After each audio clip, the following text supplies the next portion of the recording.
আসসালামু আলাইকুম, কেমন আছেন সবাই? সূরা বাকারার ১৭০ নং আয়াতের অর্থ পড়ছি, সাথেই থাকুন। বিসমিল্লাহির রহমানির রহিম।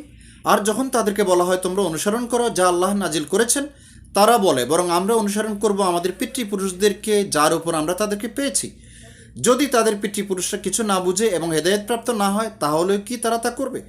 তো আল্লাহ তাআলা এখানে ওইসব লোকদেরকে বলছেন যারা মুশরিক, বিভিন্ন ধর্মে আছে কিন্তু শিরক করছে, এবং মুসলিমদের একটা সংখ্যা রয়েছে, শ্রেণী রয়েছে যারা ইসলামের নামে এমন কিছুকে অনুসরণ করছে যেগুলো প্রকৃতপক্ষে ইসলামের অংশ নয়। বিদাত আছে এবং নিজেদের মন গড়া সৃষ্টি রয়েছে, মিলাদ আছে, মানুষ মারা গেলে খাওয়ায়, এবং এই টাইপের অনেকগুলো বিষয় রয়েছে। জিকিরের নামে এমন এলোমেলো কিছু বিষয় রয়েছে, তো যেগুলো বলছে তারা আমাদের পিতৃপুরুষদেরকে পেয়েছে এবং আমরাও তাই করব। এটা ভুল হলে ভুল, শুদ্ধ হলে শুদ্ধ, তবে তারা তো ভুল মনে করে না। তো আল্লাহ তালা এটাই বলছেন যে তাদের পিতৃপুরুষরা যদি ভুলের মধ্যে থাকে, হেদায়তপ্রাপ্ত না হয়, তাহলে কি তারা তাদেরকে অনুসরণ করবে? তো এটা তো ধ্বংস।